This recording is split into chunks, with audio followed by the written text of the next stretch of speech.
Walk in, ask questions, ask him out. Walk in, ask questions, ask him out. Ask him out.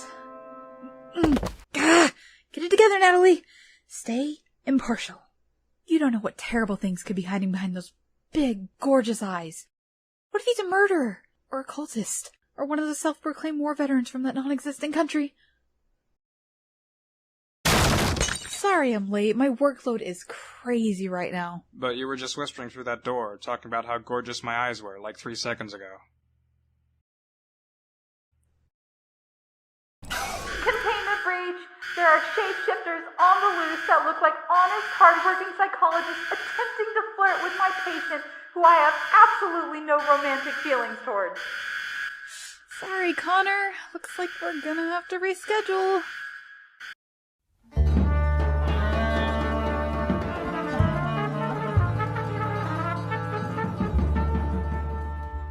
Guess they all got away. Can't catch all of them. So, Connor, let's talk about the root of your confidence issues. Who were the most influential people in your childhood? Tell me about the people or things you met during your very unique, confined upbringing. Patient confidentiality, it's only us. As a kid, I was transferred a lot.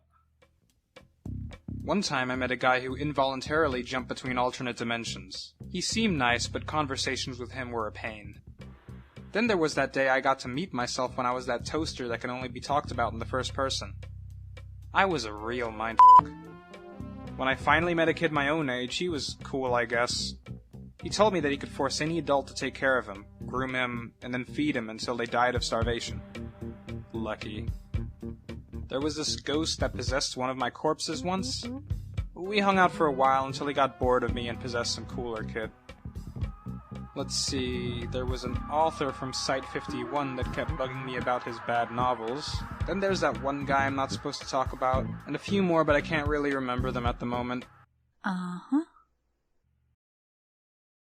Actually, you know what? I did have a real friend for a while. His name was Gilbert. I was probably 11 years old at the time. Site 6-3 had a huge childcare center that I got to stay in for a while.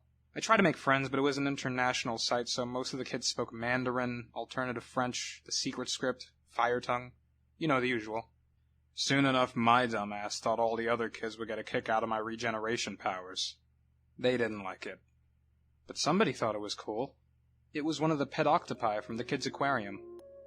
Turns out these octopi were psychic, so it didn't matter what language I spoke. I called him Gilbert.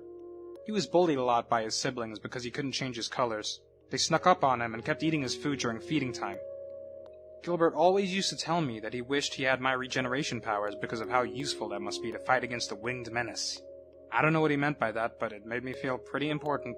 So I always made sure to keep him well fed whenever his brothers and sisters would go to sleep.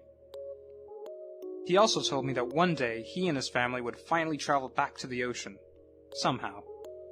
He said it was beautiful, and promised that one day I would see it too. On one occasion, I was given permission to visit Gilbert's main tank in the aquatic center. They took him and all the other octopi there for most of the week. I was pretty excited to see Gilbert's mother. Octopus don't use names, so he just referred to her as the Big Gilbert. Was the Big Gilbert as sweet as the Little Gilbert? Connor? Maybe it was psychic energy or childish fear, but I ran out of that room as fast as I could. Somehow I knew the mother didn't want me near her or her children, so I never came back. I guess Gilbert wasn't allowed to visit the childcare center either. They just put stupid mermaids in the aquarium instead. It wasn't the same. Anyway, I'm sure he's fine. I always used to tell Gilbert that he should ditch his family the second he got out.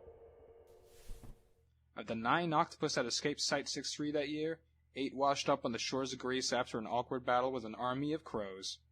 I have a photo up in my room that the aquatic center sent me, and Gilbert was right. The ocean is beautiful, even with the dead giant octopus in the middle, but it makes me happier knowing that he's out there, living life, getting mad octopusy. Interesting. So, if he's still out there, does this mean he lived past the average octopus lifespan? I don't know. Do they live long? Oh, dude, they live forever. Oh, thank God. This is the most I've ever shared with a therapist. You're so good at being not overbearing and unpleasant, Miss Powers. Oh, gosh, please. Call me Natalie. Well, you may continue to call me by my first name. I thought Connor was your surname. It's interchangeable. Oh my gosh. I feel like I can tell you anything. I wish we could just keep talking after this session.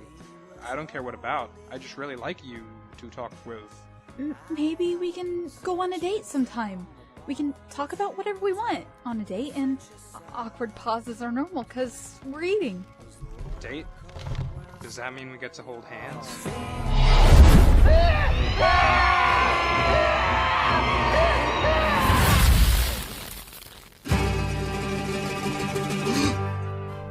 It appears I am free from the night terror dimension. Thank you, Connor. Thank you, Natalie. The sheer amount of sexual tension from you untouched virgins shattered the boundaries of reality, and now I can walk amongst the living yet again. Yes!